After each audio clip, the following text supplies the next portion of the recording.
The taste of your mind. Kiwi ice cream. Chill the fun. പൗരത്വ ഭേദഗതി നിയമവുമായി ബന്ധപ്പെട്ട് കേരളത്തിൽ നിന്ന് ഒരുപാട് മതേതരത്വ മുഖമുള്ള വാർത്തകളാണ് പ്രതിദിനം നമുക്ക് ലഭിച്ചുകൊണ്ടിരിക്കുന്നത്. കോഴിക്കോട് മുക്കത്ത് നിന്ന് ഹൈന്ദവ മത പണ്ഡിതന്മാർ പൗരത്വ ഭേദഗതി നിയമവുമായി ബന്ധപ്പെട്ട് തെരുവിലിറങ്ങി പ്രതിഷേധിക്കാൻ തയ്യാറായത് കേരളത്തിന്റെ മതേതര മുഖത്തിന് വലിയ ശക്തി പകരുന്നതാണ്.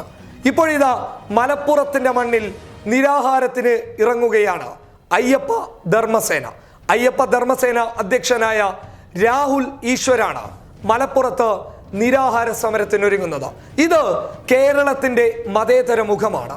അയ്യപ്പ ധർമ്മസേന നിരാഹാര സമരത്തിനിറങ്ങുമ്പോൾ അത് ദേശീയ രീതിയിൽ വലിയ ശ്രദ്ധ ലഭിക്കുകയും പോരാട്ടക്കളരിയിൽ ഹിന്ദുക്കളും തെരുവിൽ ഒരേപോലെ ഇറങ്ങുന്നതിൻ്റെ നേർസാക്ഷ്യവും ദേശീയ തലത്തിൽ നമുക്ക് BJPക്ക് മുന്നിൽ, കേന്ദ്ര സർക്കാരിന് മുന്നിൽ കാണിച്ചു കൊടുക്കാൻ വേണ്ടി സാധിക്കും.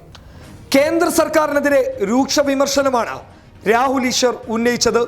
പൗരത്വ നിയമ ഭേദഗതിയിലൂടെ ഭാഷാ വിദ്വേഷം കേന്ദ്ര സർക്കാർ ജനിപ്പിക്കുകയും ഒരു വിഭാഗത്തെ മാത്രം പുറത്താക്കാനുള്ള ശ്രമമാണ് നടക്കുന്നതെന്നും രാഹുൽ ഈശ്വർ പറഞ്ഞു.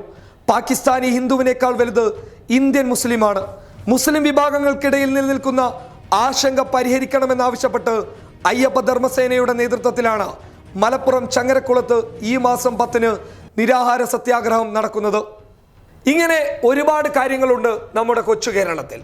അയ്യപ്പ ധർമ്മസേനയും പൗരത്വ ഭേദഗതി നിയമവുമായി ബന്ധപ്പെട്ട് തെരുവിലിറങ്ങി രംഗത്ത് വരുമ്പോൾ കേരളക്കരയുടെ മറ്റൊരു പ്രതിഷേധ മുഖമാണ് കേന്ദ്ര സർക്കാർ കാണാൻ കിടക്കുന്നുള്ളത്. രാഹുൽ ഈശ്വർ തന്നെ ഇതിനു മുന്നിൽ നയിക്കുമ്പോൾ എന്തായാലും ദേശീയ തലത്തിൽ ഇതൊരു വലിയ വാർത്തയാകും. News desk public Kerala.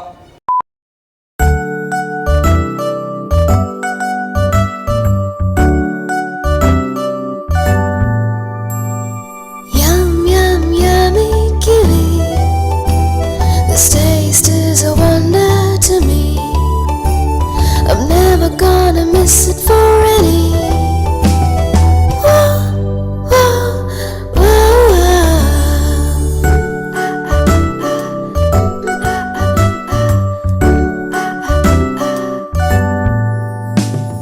Yum, yum, yummy kiwi. The taste of your mind. Kiwi ice cream. Chill the fun.